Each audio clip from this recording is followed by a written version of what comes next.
c'est parti pour Nickleland. Le parc est blindé. Je viens juste de trouver une ruelle pour être tranquille parce que sinon c'est blindé. Je pense qu'il y a encore plus de monde qu'à Walibi la semaine dernière. Et on va voir comment sont gérés justement les flux aux attractions. Donc là j'y vais sans plan en plus. Je vais suivre à peu près le bruit. Allez, on commencerait bien par un disco coaster pour commencer. C'est Grizzly. Alors c'est le même que Discobélix au parc Astérix. Sauf que celui-ci est un petit peu plus vieux, mais c'est le même modèle.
Donc là l'idée c'est de faire des tours sur soi-même puisque c'est nous qui avons les commandes des pales.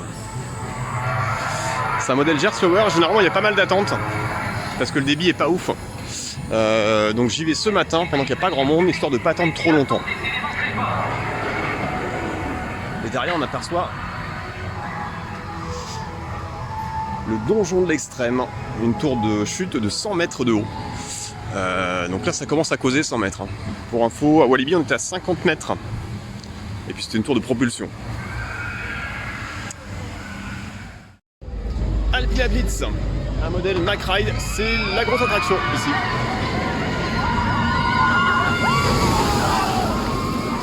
Il paraît que le premier virage juste après la chute, il est assez violent. Genre il envoie sévère. On va essayer tout de suite, je sais pas s'il y a du monde. Enfin, il y a sûrement du monde.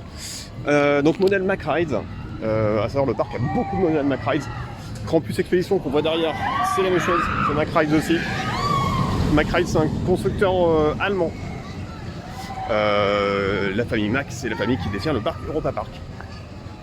Donc voilà, pour information. Et là on annonce 10 minutes d'attente ici. Donc à voir si on a une single rider ou pas. À découvrir.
Premier tour d'Alpina Blitz ce matin, il est encore froid, mais déjà on sent que ça envoie pas mal. Ce qui est impressionnant aussi, c'est la vitesse du lift. Ça monte très vite, c'est un lift à chaîne mais ça monte très vite. Et puis là on doit être bien placé pour faire des plans je crois. Beaucoup d'airtime hein. Déjà. Ça promet pour cet après-midi. Hein. Il est très fluide et il vibre pas beaucoup. Hein. Très belle machine.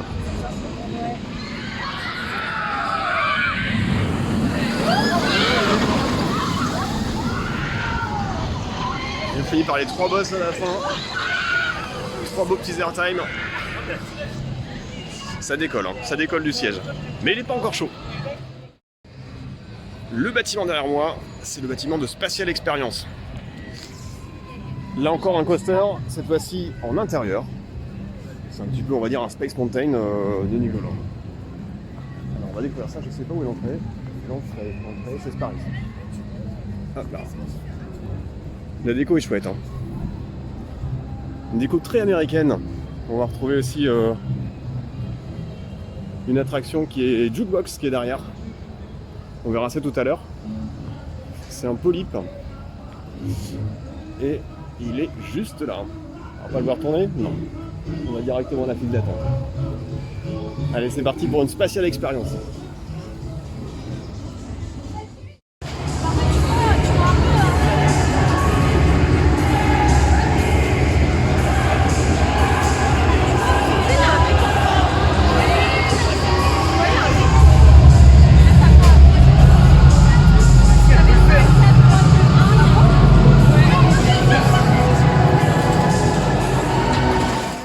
Sortie de Spatial Experience.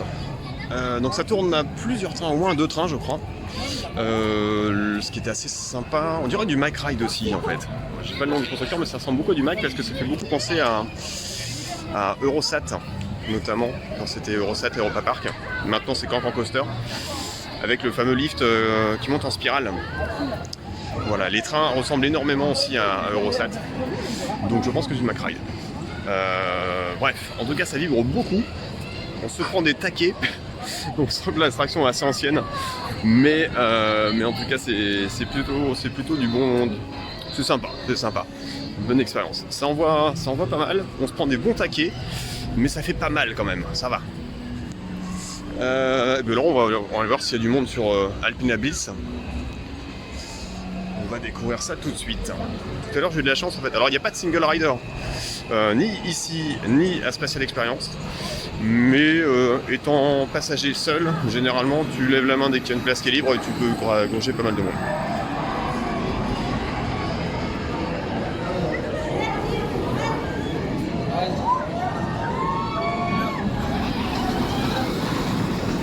Il est très fluide, hein. Très fluide, très agréable.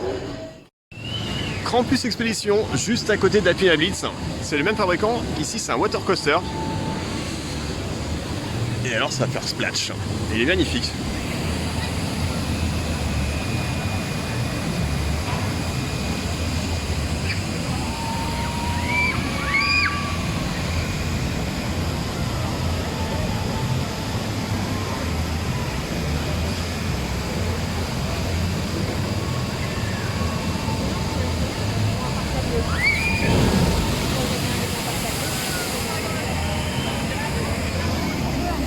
Il fait pas très chaud, on va le tester quand même.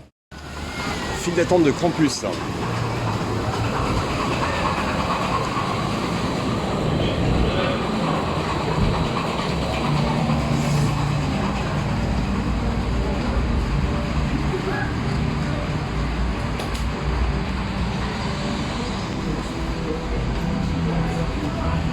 C'est très sombre, mais c'est une bonne ambiance.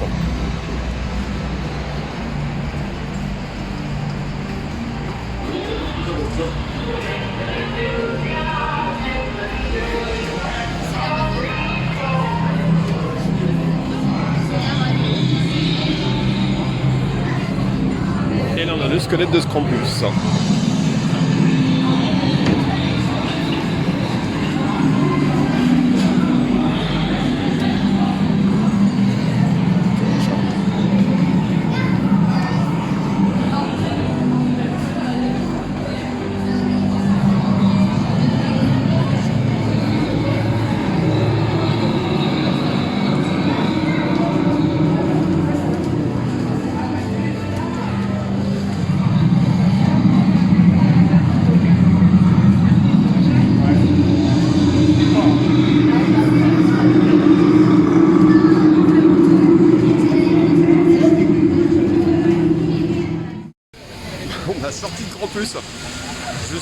trempé.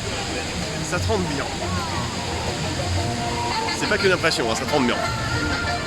Krampus, c'est la dernière grosse attraction du parc. Voilà, ça vient de... C'est installé en 2021, me semble-t-il, donc ça fait 2 ans. La prochaine grosse attraction, elle sera en 2026. Par contre, c'est un gros coaster qui sera situé aux alentours du lac et de l'autre côté. Enfin, un très gros coaster, probablement chez Mack également. Parce que le parc est... Voilà, on dirait qu'il n'y a que du Mack en fait. Très bon constructeur, en tout cas Mack Ride. Au moins, il n'y a pas de suspense. Alors, on va découvrir celui-ci. Ça, c'est pas du Mack, je pense pas. Ça va être gentillet, ça.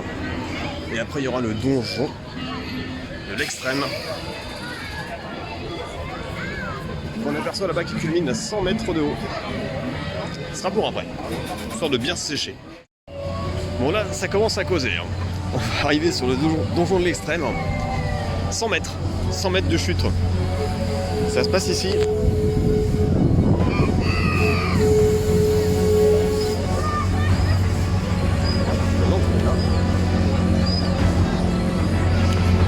Il n'y a que 5 minutes d'attente.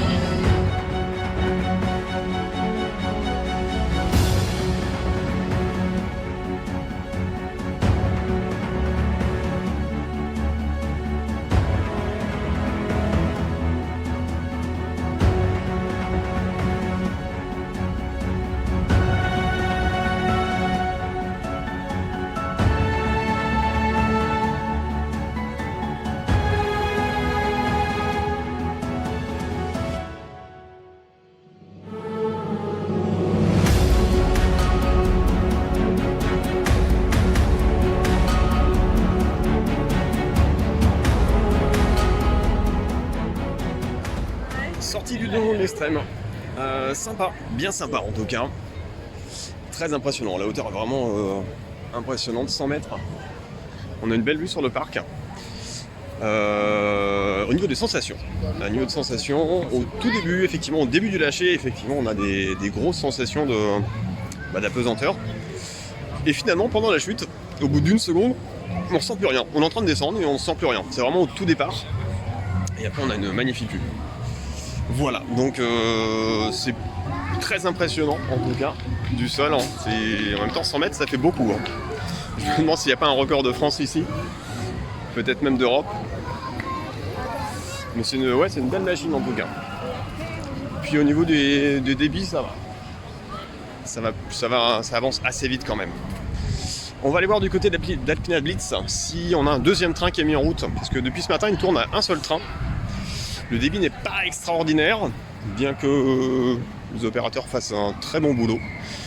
Jusqu'ici, j'ai vu effectivement du bon boulot au niveau de l'opérationnel. Ça va assez vite. Il n'y a pas de single rider sur ce parc, mais il y a un compteur où finalement c'est les gens qui se débrouillent un petit peu eux-mêmes. Ils disent tiens, il reste 3, 2, 1, une place, hop, c'est parti. Il y a juste un compteur en fait, on passe une espèce de tourniquet à chaque fois juste avant d'embarquer. Juste sur votre droite, madame, à la campagne, c'est juste à droite. Des petits stands forts. Donc là, ça ramène effectivement. C'est effectivement l'historique de ce parc en fait. À savoir que ce parc est détenu par la famille Gélis. Et la famille Gélis, c'est une famille de forains à la base, qui était effectivement du côté qui avait du terrain du côté de Troyes, à Dolencourt ici même. Et en fait, on est en 85, 6, 7, le parc a ouvert en 87. En gros, le parc a ouvert suite à une visite de la famille Gélis aux États-Unis. Ils ont découvert les parcs Disneyland. Il n'y en avait pas encore des Disneyland, hein, ça n'existait pas du tout ici en France, ni en Europe d'ailleurs. Il n'y avait même pas Astérix à l'époque. Hein. Donc en fait, les frères Gélis sont allés faire une visite aux États-Unis. Ça tombe bien, on est un petit peu ici dans le secteur États-Unis. Et sont revenus de ce trip avec une idée en tête. C'est finalement leurs attractions foraines, on va les poser sur le site chez nous à Dolencourt. On va se faire notre parc d'attractions. Et ce qui fait que le parc a ouvert en 87. Et c'est un des plus vieux parcs de France. Voilà. Donc pour savoir, à l'époque, il y avait peut-être encore l'ancêtre de Walibi, Rhône-Alpes, qui s'appelait Avenirland à l'époque. Mais sinon, il n'y avait pas du tout d'Astérix, pas de Disney. C'est vraiment un vieux parc en tout cas. Moi, passer dans le jukebox.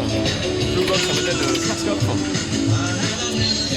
Voilà, un petit flat ride sympa qui date des années 2000 ici. Il est très joli en tout cas, il est vraiment très joli. C'est américain évidemment. Voilà. Tous des petites Cadillacs comme ça. Et elle s'allume, il y a les phares qui sont allumés, c'est vraiment bien entretenu et c'est chouette. À voir.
Sortie de jukebox, très sympa, très doux, hein, vraiment très doux, très très calme. On va envoyer chercher un truc un peu plus avec Alpina Blitz hein, tout de suite, en espérant qu'on ait un deuxième train. J'ai pas l'impression.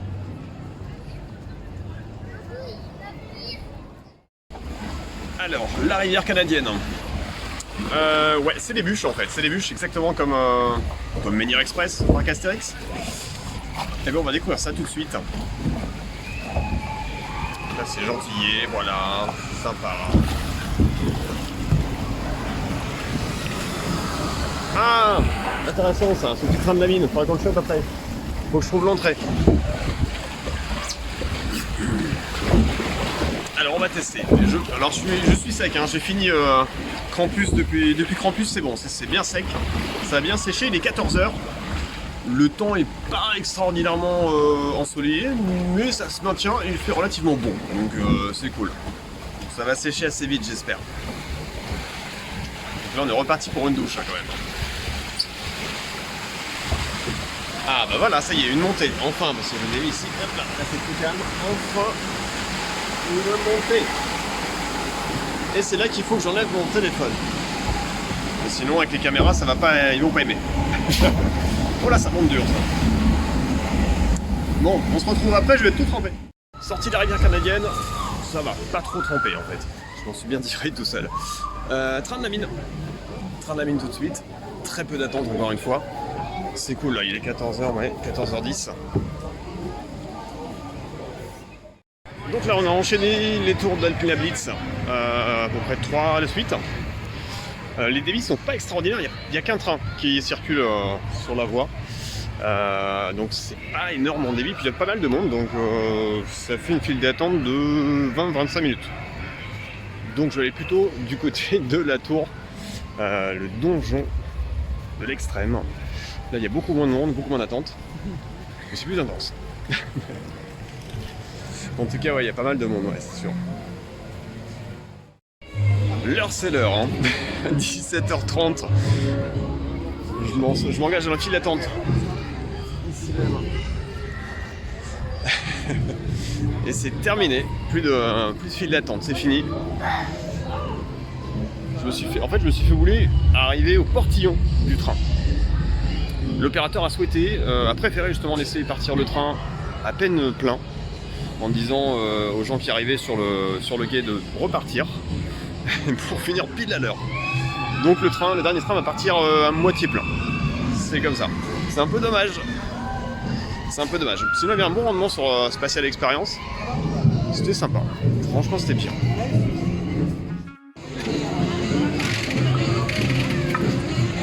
Une superbe grande roue qu'on n'a pas fait aujourd'hui. Alpina Blitz.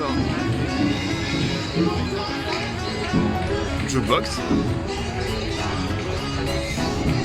Spatial Experience qui est juste derrière, le bâtiment qui est derrière. Campus Expédition qui est toujours en train d'effectuer ses derniers tours. Petit chose aussi pour les enfants. Et ben en fait tout le monde s'en va parce qu'il est 17h30. C'est fini. Avec de la chance qu'on va voir encore Alpine Blitz tourner, peut-être le dernier tour. Peut-être. En tout cas, le rendement n'était pas exceptionnel sur Alpine Blitz. Il aurait pu faire encore mieux avec 2 trains. Là, il n'y en a eu qu'un aujourd'hui seulement. Voilà, la fréquentation n'était pas suffisante pour déployer un second train. Toutefois, on avait quand même une vingtaine de minutes d'attente. 20-25 minutes, c'est un peu beaucoup quand même. Moi qui étais habitué à la single ride. Et on va regarder, on va aller voir ça d'ici. La first drop, elle est juste là.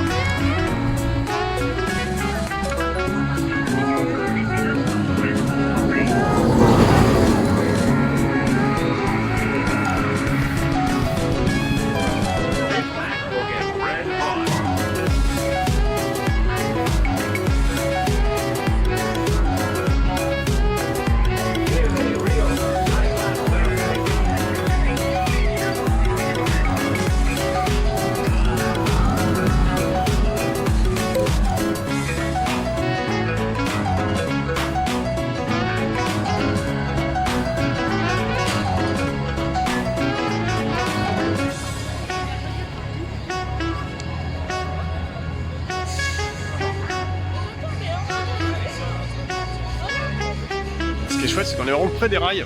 On arrive à bien voir le parcours. Et il est fluide, il envoie bien. Surtout la first drop, effectivement, la première chute, il envoie très fort. Avec le premier banking, le premier virage à droite.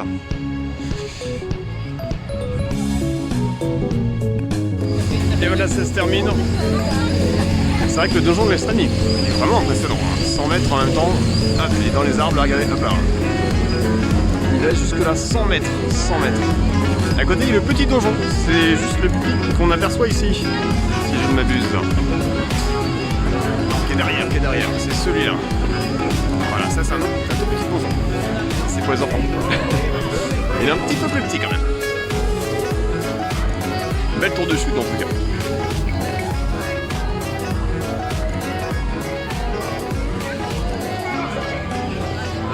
Il y avait full aujourd'hui.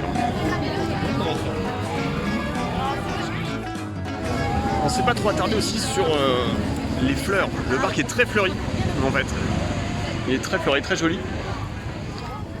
Très bien entretenu, un bon jardinier je pense ici. En tout cas c'est vraiment chouette, c'est très bien entretenu, c'est très joli. Il y a beaucoup de choses à voir ici en fait. Et les décors d'Halloween sont déjà en place. On aperçoit quelques petites citrouilles, quelques petits squelettes déjà à droite à gauche. On sent que le mois d'octobre arrive. Et là c'est les merch évidemment à l'entrée. Plein de boutiques. C'est un carrousel là-bas. Sinon c'est de la boutique, Donc là c'est l'heure de pointe à la boutique évidemment.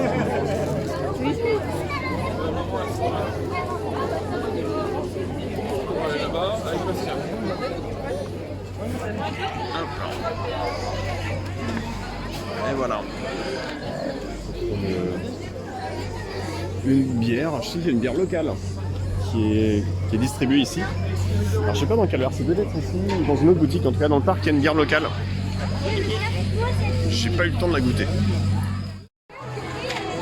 Voilà, quand je vous dis qu'il y avait déjà les décors d'Halloween, c'est pas des blagues, même à la sortie.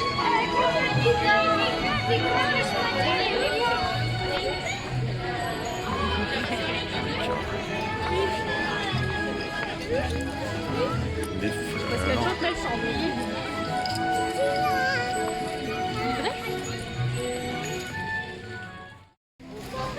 Et voilà, c'était Nigloland.